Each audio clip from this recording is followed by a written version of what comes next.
Assalamualaikum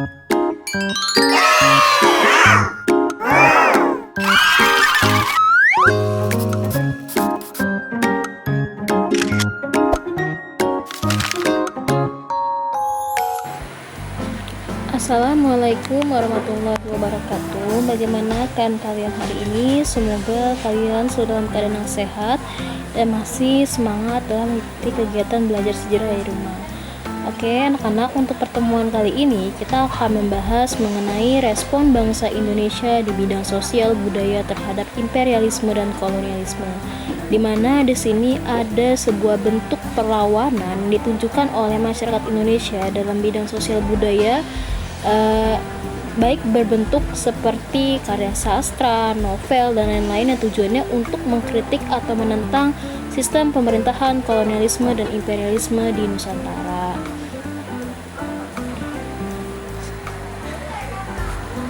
Yang pertama yaitu, jauh sebelum bangsa Eropa masuk di Indonesia, bahasa Melayu digunakan sebagai bahasa pengantar atau lingua franca, baik antar masyarakat daerah-daerah di Nusantara maupun dengan pedagang-pedagang asing, seperti Tiongkok, India, dan Arab, dan lain-lain. Karena penggunaan bahasa Melayu saat itu lebih banyak dalam kegiatan perdagangan, maka lebih dikenal sebagai bahasa perdagangan. Begitu pula dengan penyebaran agama Hindu-Buddha, Islam, juga Kristen, bahasa Melayu digunakan sebagai bahasa pengantar. Ketika Belanda mulai menanamkan kekuasaan di Indonesia, bahasa Melayu tetap digunakan di samping bahasa Belanda. Begitu pula di sekolah-sekolah. Namun karena tujuan pendidikan dan pengajaran saat itu hanya untuk kepentingan penjajah Belanda, maka penguasaan bahasa Belanda lah yang lebih diutamakan. Akibatnya, dalam pergaulan sehari-hari orang merasa lebih terhormat atau lebih hebat bila berbahasa Belanda. Jadi di sini ada sebuah pandangan di mana ketika kita bisa berbahasa Belanda, maka kita lebih terpandang dan terhormat. Sebagai respon atas keadaan tersebut, organisasi pergerakan nasional dalam kegiatannya lebih banyak menggunakan bahasa Melayu.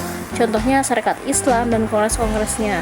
Bahasa Melayu dijadikan sebagai identitas dan sebagai ungkapan nasionalisme yang sedang tumbuh.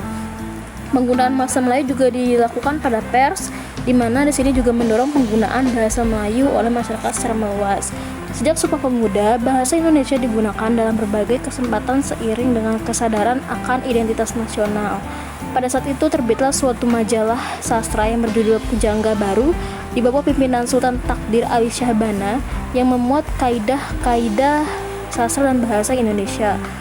Isi majalah tersebut mempengaruhi arah perkembangan kesusastraan Indonesia sejak awal. Setelah adanya majalah Pujangga Baru, terbitlah karya-karya novel yang mencerminkan masalah-masalah dalam kehidupan Minang seperti azab dan sengsara, Siti Nurbaya, dan lain-lain. Selanjutnya ada respon melalui karya sastra. Respon bangsa Indonesia terhadap penjajahan yang terjadi tidak hanya ditunjukkan melalui perlawanan bersenjata saja, namun juga melalui pemikiran-pemikiran. Pemikiran-pemikiran tersebut diwujudkan dalam bentuk karya-karya sastra yang isinya mengkritik pemerintah kolonial Belanda. Di sini, pada masa pemerintahan kolonial, lahirlah para sastrawan yang menghasilkan berbagai macam karyanya dalam merespon pemerintahan kolonial seperti Multatuli atau Edward Doesdecker. Di sini Multatuli merupakan nama pena, sedangkan nama aslinya itu adalah Edward Doesdecker, Kartini, Smaun, dan Rustam Effendi. Multatuli atau Edward Doesdecker ini menulis buku yang mengkritik pemerintahan kolonialisme Belanda melalui bukunya Max Havelaar.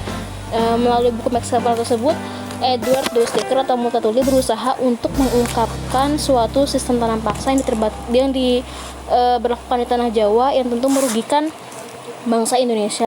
Dengan adanya buku Max Havelaar ini berhasil menghapuskan sistem tanam paksa dan juga menjadi salah satu faktor pendorong lahirnya politik etis.